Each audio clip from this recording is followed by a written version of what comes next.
Assalamualaikum warahmatullahi wabarakatuh. Di video kita kali ini kita akan membahas mengenai akuntansi untuk kantor pusat dan cabang ya. Kita nanti akan membahas mengenai teorinya, kemudian nanti juga kita akan simulasikan akuntansinya. Nanti akan saya kasih contoh kasusnya ya.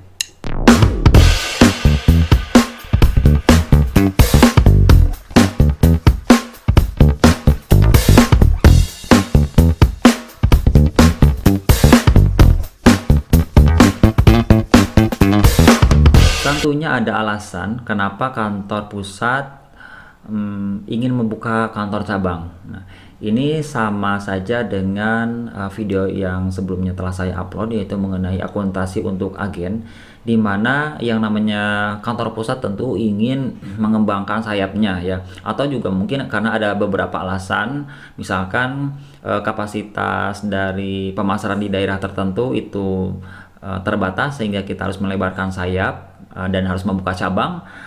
Tapi kalaupun tidak membuka cabang, sebetulnya bisa aja kita memasarkan produk kita ke berbagai daerah.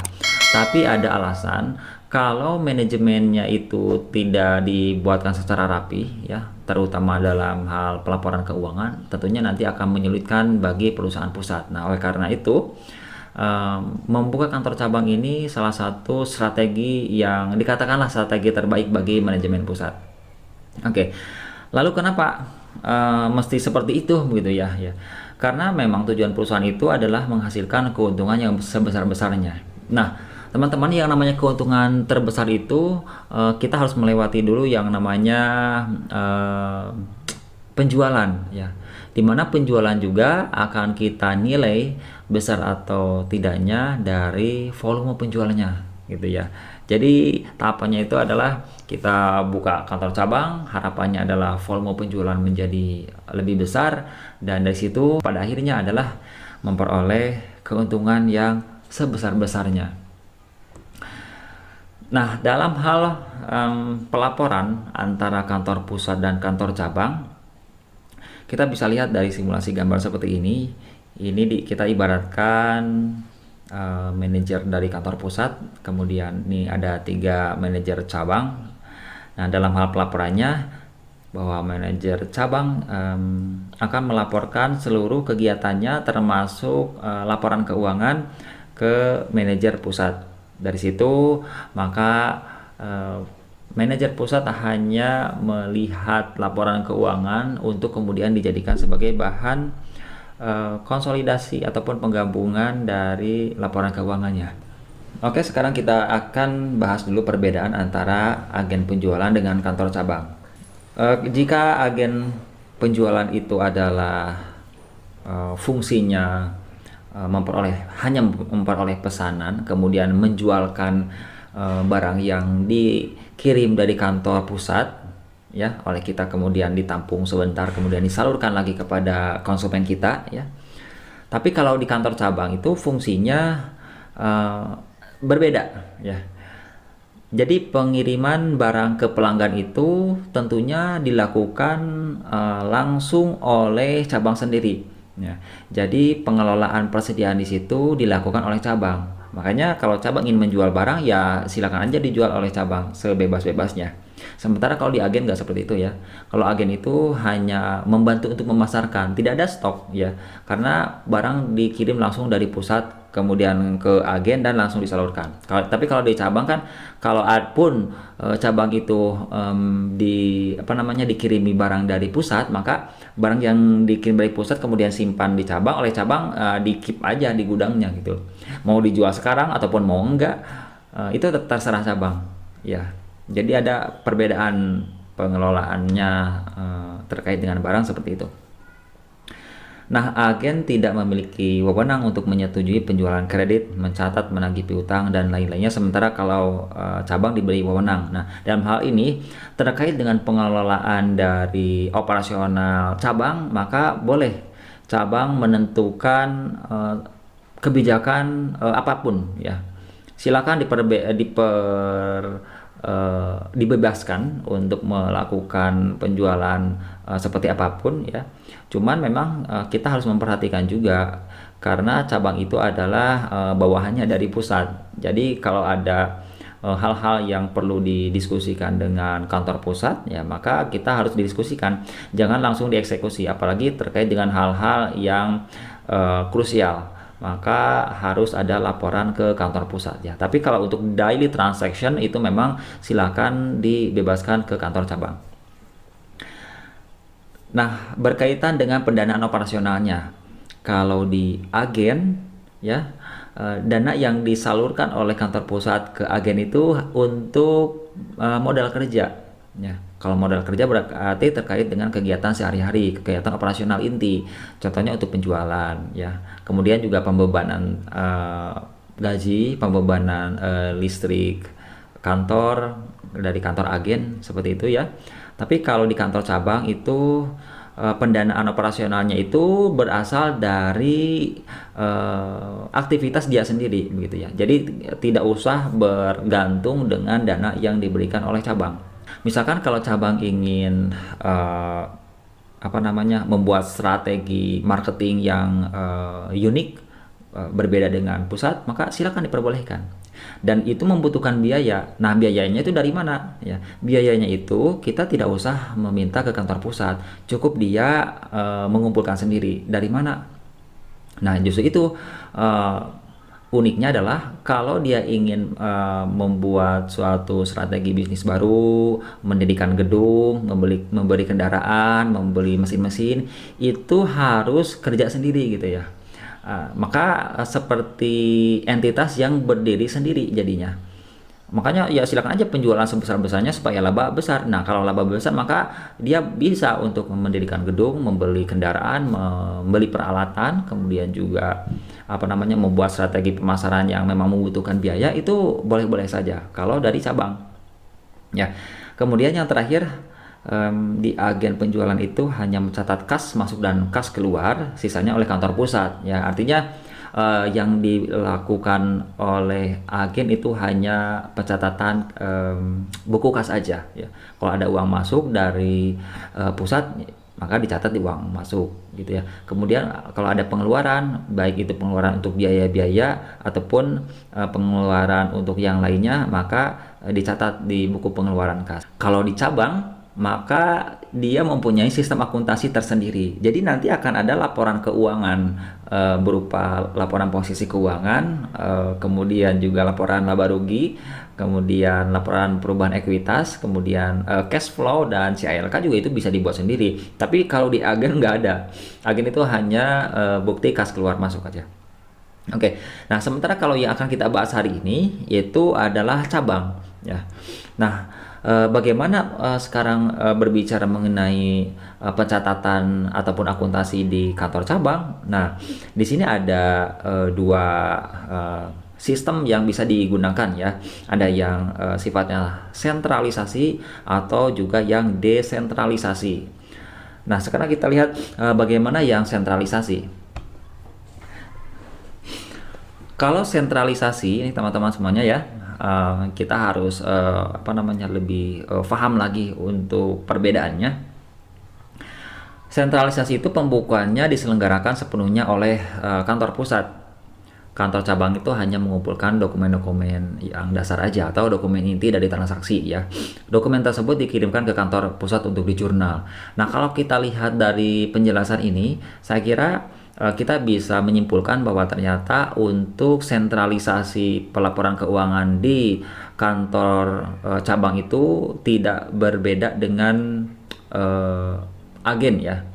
Cuma mungkin kalau pengelolaan dan pengeluarannya itu memang diserahkan ke cabang ya. Tapi kalau untuk pembuatan laporan keuangannya di pusat gitu, seperti agen ya. Tapi tetap memang beda sih di sini. Kalau agen kan nyatatnya keluar masuk uang. Ya, kalau maksudnya hanya di buku kas gitu ya. Tapi kalau di cabang itu lebih kompleks, namun tidak ada penyusunan laporan keuangan karena sifatnya sentralisasi.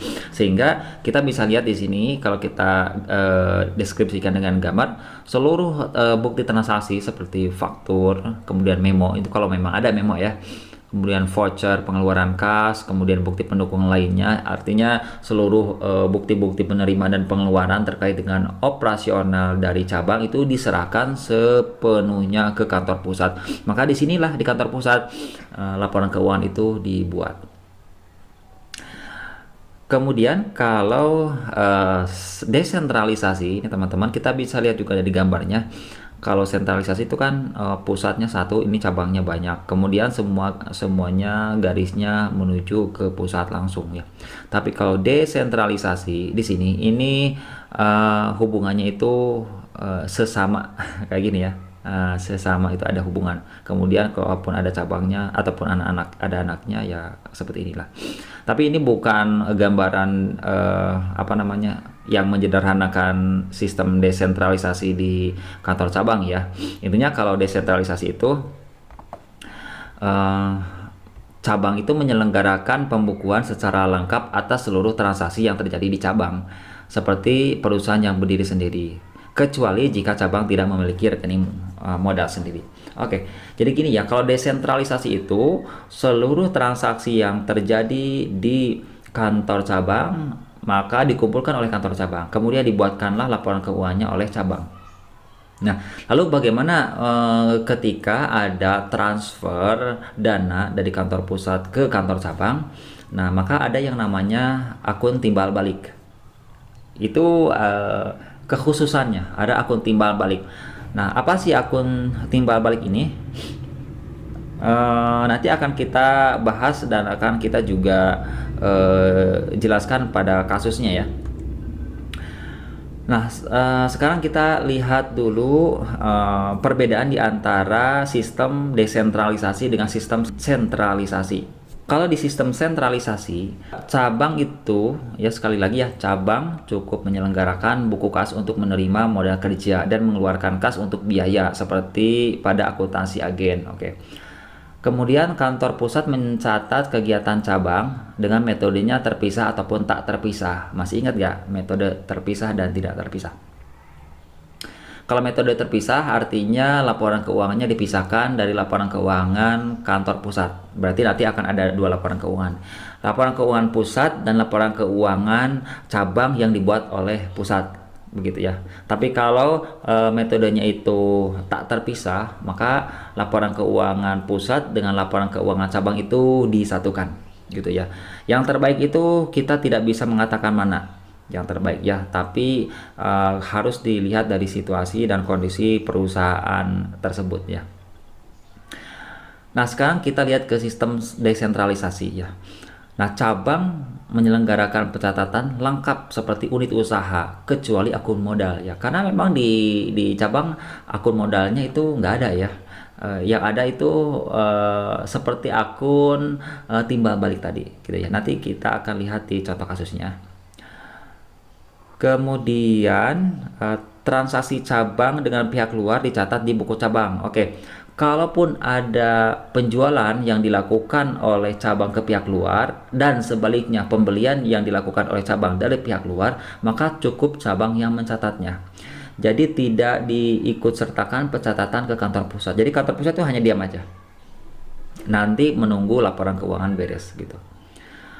Kemudian transaksi antar pusat dan cabang dicatat di masing-masing menggunakan rekening timbal balik. Nah, ini yang nanti akan kita lihat ya. Kemudian di akhir periode masing-masing membuat laporan keuangan dan membuat laporan keuangan gabungan ya. Kalau cabangnya banyak, berarti nanti masing-masing cabang akan membuat laporan keuangan dan akan ada laporan keuangan cabang yang banyak juga. Nah, sementara kantor pusat, dia akan membuat laporan keuangan sendiri. Berikut juga membuat laporan keuangan gabungan setelah cabang itu membuat laporan keuangan dan mengirimkan ke kantor pusat. Oke, kita bahas mengenai sistem desentralisasi itu ya, yang tadi kita bahas mengenai rekening timbal balik. Nah, rekening timbal balik itu rekening untuk mencatat transaksi di pembukuan yang berbeda nih. Saldonya itu memang sama tapi sisinya berlawanan. Artinya gini, kalau ada transaksi antara pusat dan cabang, misalkan ada transfer dana begitu ya, maka nilainya itu kan sama ya. Pusat mentransfer dana 100 juta aja ke cabang, maka oleh cabang dicatat 100 juta ya. Tapi bedanya kalau di pusat berarti dikeluarkan, tapi kalau di cabang itu diterima ya. Nilainya sama, tapi akunnya akan berbeda. Nah, itu yang namanya rekening timbal balik. Nah, sekarang kita akan bandingkan ya pencatatan yang dilakukan oleh kantor pusat dan kantor cabang ya. Di sini kita bagi ke dalam dua sisi ya, sebelah kiri dan sebelah kanan.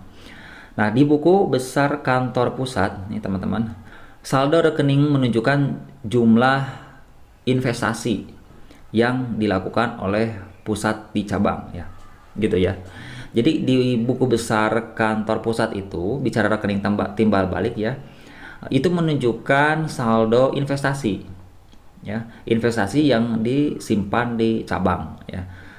Sementara kalau di buku besar kantor cabang, saldo rekening menunjukkan jumlah pendanaan yang telah diterima oleh cabang dari pusat. Jadi seperti itu, angkanya nanti akan sama ya, hanya perbedaan tempat. Ya, dan akunnya juga akan berbeda ya. Akun timbal balik ini memang akan berbeda antara pusat dan cabang ya. Sekali lagi ya, kalau di pusat ketika mengeluarkan uang ke cabang maka akan ada akun investasi ya, menunjukkan akun investasi. Tapi nama akunnya bukan investasi, cuman menunjukkan akun investasi di cabang. Sebaliknya cabang yang menerima uang dari pusat, dia akan menerima akun yang nilainya sama tapi namanya berbeda, tapi sifatnya seperti akun pendanaan dari pusat, seperti itu ya. Kemudian di kantor pusat nih merupakan rekening aset dengan saldo normal di sisi debit, dan sebaliknya kalau di cabang itu seperti ekuitas ya, yang akunnya disimpan di sebelah kredit. Nah, jadi pencatatannya seperti ini. Ini adalah contoh dari rekening timbal balik ya, buku besar yang ada di kantor pusat dan kantor cabang. Nah, kalau nama rekeningnya ini di kantor pusat itu adalah seperti ini ya, rekening kantor cabang. Ini contoh jika menginvestasikan uang pusat di cabang ya, maka di debitnya akan ada angka seperti ini. Misalkan 1 juta ya, 1 juta di debit. Nah, yang 1 juta ini akan sama juga di rekening buku besar di kantor cabang, tapi namanya adalah rekening kantor pusat gitu ya.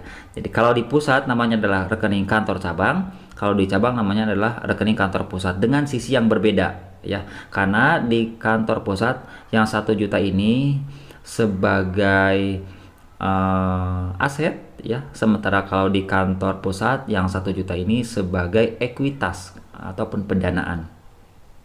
Nah, di rekening kantor pusat juga pada saat dikeluarkan uang yang 1 juta, maka kasnya berkurang simpan di sebelah kredit. Sehingga kalau kita lihat jurnalnya, pasti jurnalnya adalah rekening kantor cabang pada kredit. Kan begitu ya. Sementara kalau di cabang, ya kasnya itu bertambah pada saat menerima modal ini, kasnya bertambah 1 juta, maka pasti jurnalnya adalah kas pada rekening kantor pusat. Nah, itu contoh dari rekening timbal balik. Nah, sekarang kita lihat ke kasusnya ya. Kita langsung ke kasus yang kita simulasikan terjadi di tahun 2020 ya. PT Aman Jaya berlokasi di Bandung membuka cabang baru di Kota Tasikmalaya di awal tahun 2020, tepatnya pada bulan Januari. Persediaan barang dagangan dicatat dengan sistem fisik dan aset tetap cabang dicatat di kantor cabang. Oke, ini adalah contoh kasusnya yang sekarang kita akan langsung buatkan jurnalnya ya. Nah, kita simpan sebelah samping saja ya. Oke, sekarang kita selesaikan satu persatu ya. Misal tanggal 1 menerima kas sebesar 2 juta dari kantor pusat. Sekarang kita posisikan di dua pihak, baik itu kantor pusat ataupun kantor cabang ya. Nah, sekarang kita lakukan pencatatan atas transaksi ini. Di kantor pusat, jurnalnya adalah kantor cabang Tasik kepada kas. ya. Kantor cabang Tasik pada kas. Nah, kantor cabang Tasik ini didebit karena akunnya sama seperti akun investasi. Nah, kasnya dikredit karena berkurang. Nah, kantor cabang Tasik ini adalah akun timbal balik, di mana yang nilainya 2 juta ini akan sama dengan nilai yang ada di kantor cabang, tapi sifatnya berbeda. Maka sekarang kita lihat jurnal yang dilakukan oleh kantor cabang. Jurnalnya adalah kas pada kantor pusat, karena menerima kas bertambah, dan kantor pusat dikredit karena ini mirip dengan ekuitas ataupun modal gitu ya. Dan ini namanya adalah rekening timbal balik. Sekarang kita jurnal yang tanggal kedua ya. Membeli peralatan 1 juta secara tunai. Umur ekonomisnya 5 tahun tanpa nilai sisa dengan menggunakan metode garis lurus. Jurnal yang kita lakukan adalah, kalau di kantor pusat itu dia tidak melakukan penjurnalan ya, karena kantor pusat tidak melakukan pembelian.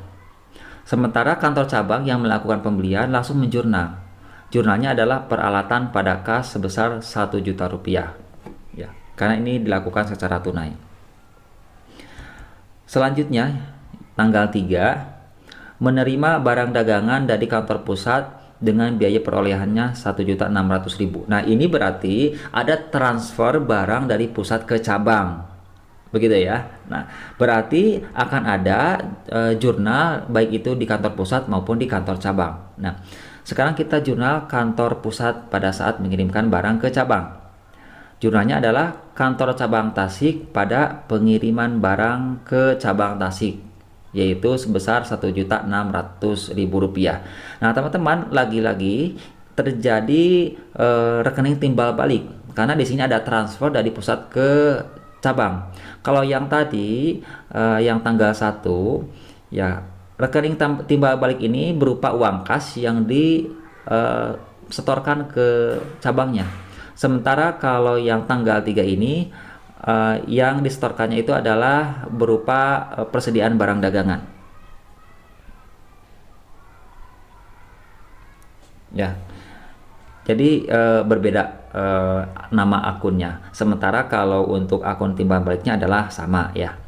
Nah, sekarang di kantor cabang yang menerima barang dari kantor pusat, jurnalnya adalah pengiriman barang dari kantor pusat pada kantor pusat. Ini juga sama kan? Ini rekening timbal balik yang di kantor pusat tanggal 1, tanggal 3 juga rekening kantor pusat. Bedanya adalah yang diterimanya kalau tanggal 1 itu adalah kas, kalau tanggal 3 adalah berupa barang. Jadi pengiriman barang dari kantor pusat sebesar 1.600.000. Nah, teman-teman ingat lagi ya, bahwa di sini dicatatnya jangan persediaan pada kantor pusat. Ya, ini juga kantor cabang pada persediaan, jangan kayak gitu ya, karena metode yang kita tetapkan di kasus ini adalah sistem fisik ya, dimana sistem fisik itu adalah seperti pembelian bukan persediaan gitu ya, karena persediaan akan nanti dihitung pada saat stock of name. Oke, kemudian kita lanjut ke tanggal 4, membeli barang dagangan dari pihak luar 400.000 secara tunai. Nah, ini perbedaan dengan agen ya, karena cabang itu diperbolehkan membeli barang ke pihak luar karena entitas yang berdiri sendiri ya, tidak hanya menunggu-nunggu dikasih barang dari pusat ya, tapi silakan pula cabang untuk bereksplorasi gitu ya, silakan dan berekspresi gitu. Jadi boleh aja membeli barang dari pihak luar selain dari kantor pusat. Maka pada saat membeli barang ini rekening kantor pusat tidak ada ya, ataupun tidak menjurnal kantor pusat itu. Yang menjurnal hanya kantor cabang karena yang bertransaksi adalah kantor cabang. Jurnalnya adalah pembelian pada kas sebesar Rp400.000. Oke, teman-teman, lagi-lagi saya akan memperlihatkan perbedaannya. Pada tanggal 3 di debitnya adalah pengiriman barang dari pusat karena ini rekening bukan rekening melakukan pembelian, tapi sifatnya seperti pembelian ya. Kalau ini tanggal 4 itu memang jelas real melakukan pembelian dari pihak eksternal, sehingga jurnalnya pun harus pembelian pada kas gitu ya. Tapi sifatnya ini hampir sama ya, cuma nama akunnya berbeda. Tanggal 5, menjual barang dagangan seharga 3 juta rupiah ya, terminnya N/30. Nah, teman-teman harus ingat kalau berbicara mengenai termin itu pasti penjualan dilakukan secara kredit ya. Nah, sekarang kita jurnal. Untuk kantor pusat tidak ada transaksi apapun, maka tidak usah menjurnal. Tapi kalau kantor cabang melakukan penjualan ke pihak eksternal dengan cara kredit, maka jurnalnya adalah piutang dagang pada penjualan sebesar 3 juta rupiah. Pada saat penjualan di sini tidak usah menjual HPP dan persediaan karena metode yang digunakannya adalah metode fisik atau periodik. Kita lanjut ke tanggal 6 ya.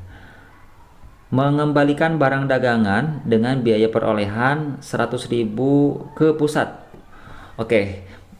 Perbolehkan juga kalau cabang mengembalikan barang ke kantor pusat meretur ya. Nah, pada saat meretur seperti ini berarti kantor pusat juga menerima transaksi gitu ya. Jadi dua-duanya akan melakukan pencatatan. Nah, pencatatan yang dilakukan oleh kantor pusat adalah debitnya pengiriman barang ke cabang Tasik 100.000, di kreditnya kantor cabang Tasik 100.000.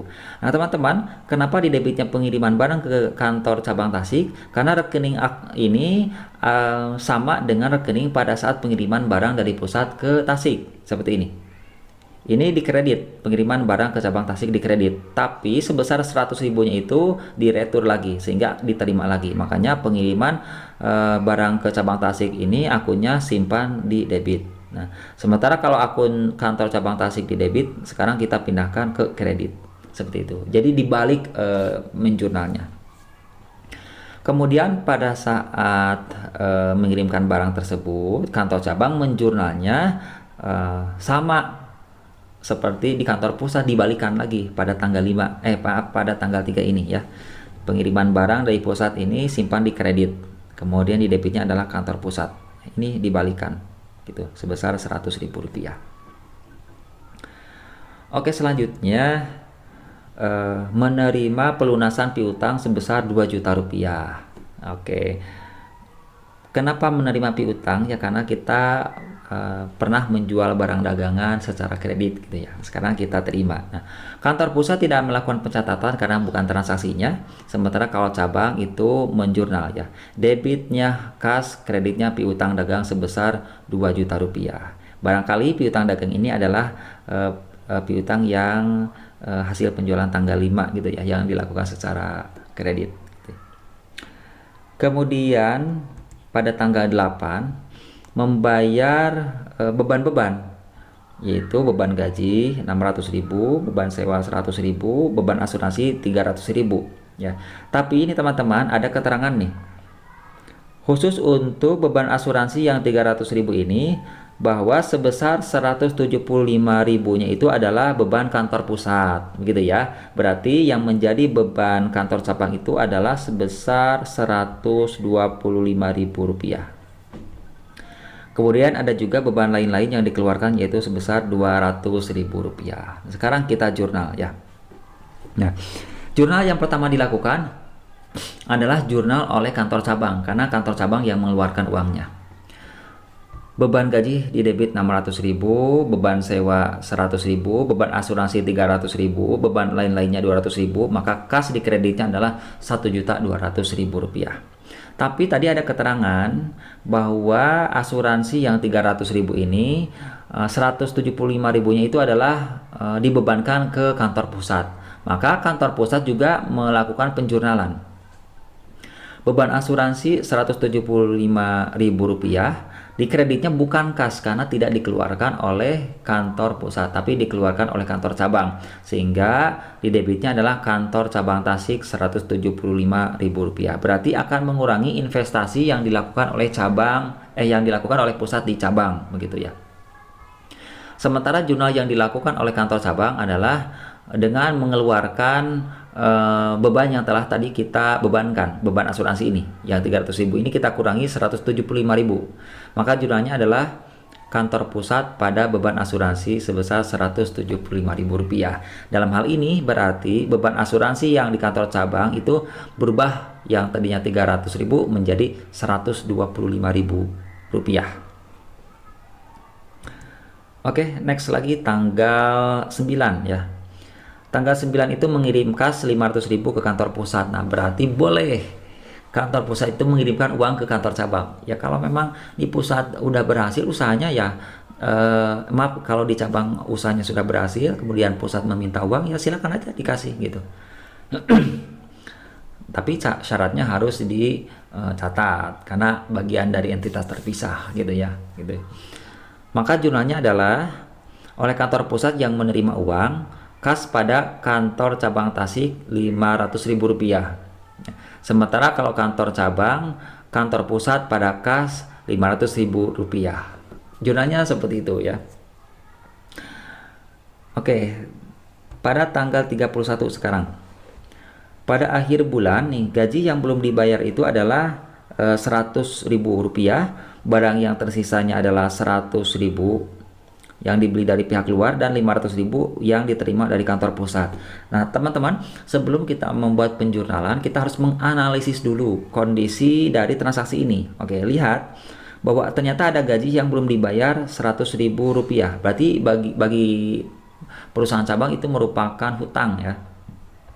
Kemudian ada barang yang tersisa Rp100.000 dari yang dibeli dari pihak luar. Tadi kita beli dari pihak luar itu adalah Rp400.000. Nah, berarti ada ada 100.000 yang belum terjual. Sementara dari yang kita ambil dari kantor pusat atau yang dikirim oleh kantor pusat yang 1.600.000 ini, sisanya adalah 500.000 belum terjual. Dan tadi juga ternyata ada yang diretur ya sebesar 100.000 ke kantor pusat. Nah, bagaimana menjurnalnya? Nah, yang menjurnal adalah kantor cabang ya. Karena kantor pusat tidak melakukan transaksi apapun begitu ya. Nah, jurnalnya di sini namanya adalah jurnal penyesuaian. Karena tidak ada uang kas yang langsung dikeluarkan ataupun diterima. Ya, transaksinya memang tidak ada, tapi harus disesuaikan. Oke, yang pertama adalah beban gaji sebesar Rp100.000 di debit, di kreditnya adalah utang gaji karena belum dibayar. Ya, tapi perusahaan sudah mengakui adanya pembiayaan gaji. Kemudian ada juga beban depresiasi. Nah, beban depresiasi ini dilakukan pada saat membuat jurnal penyesuaian dengan menghitung penyusutannya. Tadi peralatan itu adalah Rp1.000.000 ya. Dan umur ekonomisnya adalah 5 tahun. Berarti Rp1.000.000 dibagi 5 tahun, dibagi lagi 12 karena untuk membuat laporan keuangan bulanan. Dan jatuhnya adalah 16.667. Dan itu akan menjadi beban depresiasi atau beban penyusutan. Di kreditnya adalah akumulasi depresiasi atau akumulasi penyusutan sebesar 16.667. Kemudian jurnal yang selanjutnya adalah beban pokok penjualan adalah Rp1.300.000 ya setelah perhitungan yang dilakukan. Ya, perhitungannya dari mana? Oke, perhitungannya adalah persediaan barang dagangan yang tersisa itu adalah Rp600.000, yaitu sebesar ini 100.000 ditambah 500.000 sama dengan 600.000. Itu di debit ya. Persediaan barang dagangan 600.000 di debit ya. Di kreditnya adalah pengiriman barang dari pusat 1.500.000. Ini sebesar barang yang dikirim dari pusat, yaitu ini 1.600.000. Tapi dikurangi oleh retur, ini retur tanggal 6. Berarti yang diterima hanya 1.500.000. Nah, ini simpan di sini di kredit. Pengiriman barang dari pusat 1.500.000. Kemudian dari pembelian atau dari pihak eksternal pada tanggal 4 melakukan pembelian 400.000 ya, maka pembelian di kredit Rp400.000. Nah, kemudian ini kita jumlahkan yang di kredit itu, yaitu Rp1.900.000. Nah, dikurangi oleh persediaan barang dagangannya ada, yaitu 600.000 menjadi Rp1.300.000. Nah, jadi ketemu yang 1.300.000 itu adalah harga pokok dari persediaan barang dagangan, begitu ya, ataupun namanya adalah beban pokok penjualan. Itu adalah jurnalnya. Nah, kemudian ada transaksi selanjutnya yaitu membuat jurnal penutup. Nah, karena kita mau membuat laporan keuangan, maka jurnal penutupnya harus kita buat pula. Kalau memang laporan keuangan kita buat bulanan ya. Oke, jurnal penutup yang dilakukan oleh cabang yaitu adalah dengan membalikan akun-akun nominal. Ya, akun nominal yang pertama adalah akun penjualan sebesar 3 juta rupiah. Ya, tadi sudah ada yang di kredit, kita simpan sekarang ke debit 3 juta rupiah. Di kreditnya ini penjualan di debit 3 juta rupiah, di kreditnya seluruh beban-beban. Ya, pindahkan ke kredit. Nah, selisihnya itu adalah laba rugi atau ada yang ditulisnya adalah ikhtisar laba rugi gitu ya, sebesar 558.333. Ini tinggal kita hitung manual saja. Nah, kemudian teman-teman, laba rugi ini yang 558.000 ini sekarang kita tutup. Jadi laba itu ditutup ke rekening modal ya. Sementara di sini tidak ada rekening modal karena rekening modalnya diganti dengan namanya adalah rekening kantor pusat. Maka akun laba rugi 558.000 ini kita tutup ke akun kantor pusat. Jadi jurnalnya adalah laba rugi pada kantor pusat sebesar 558.000 rupiah ya, atau 333 gitu ya kalau dilengkapkan. Kemudian kantor pusat juga membuat jurnal penutupnya ya, yaitu kantor cabang Tasik di debit, laba rugi cabang Tasik di kredit. Ini artinya mengakui bahwa di kantor cabang itu ada laba yang dimasukkan ke rekening kantor cabang Tasik. Berarti investasi pusat di cabang itu bertambah nilainya sebesar 558.333 gitu. Nah, sementara kalau mau membuat laporan keuangan keseluruhan kantor pusat, maka seperti ini jurnalnya ya. Laporan laba rugi atau laba rugi cabang Tasik yang asalnya di kredit ini ditutup lagi, simpan ke debit ya. Kemudian laba rugi ini adalah laba rugi asli pusat yang asalnya di kredit, pasti simpan ke debit lagi, maka ditutuplah ke akun laba ditahan di kredit. Atau kalau perusahaannya perusahaan pribadi ataupun persekutuan, maka akunnya bukan laba ditahan tapi modal begitu ya. Nah, dari situ maka kita bisa langsung membuat laporan keuangan untuk cabang. Nah, di sini ini yang pertama kita buat adalah laporan laba rugi cabang ya. Kita bisa langsung buatkan, penjualannya adalah 3 juta rupiah, kemudian beban pokok penjualannya adalah tadi kita sudah mengumpulkan akun-akun gitu ya. Dan akun tersebut kalau kita buatkan buku besarnya pasti nilainya akan seperti ini ya. Pembeliannya ini 400.000, pengiriman barang dari pusatnya 1.500.000 ya kan, dikurangi dengan persediaan barang yang ada 600.000, maka HPP-nya adalah 1.300.000. Kemudian laba kotornya adalah 1.700.000, dikurangi dengan beban-beban tadi yang udah kita keluarkan ini ya, ini total bebannya, maka akan ada laba sebesar 558.333. Dan ini sinkron dengan yang telah kita jurnal tadi. Kemudian neracanya juga bisa kita buat ya, atau laporan posisi keuangan ya. Nah, ini kasnya ada 900, piutang dagangnya 1 juta ya. Ini sesuai dengan yang tadi ya. Kemudian persediaan barang dagangnya 600.000, peralatannya 1 juta, sudah ada akumulasi penyusutan ya.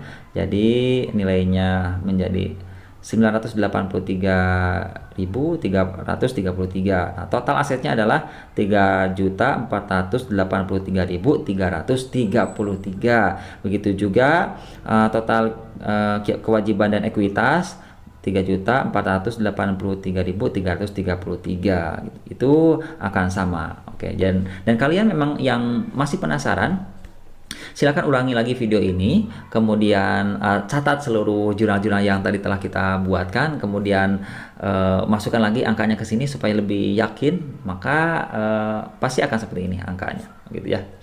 Oke, saya kira materi untuk akuntansi kantor pusat dan cabang telah selesai.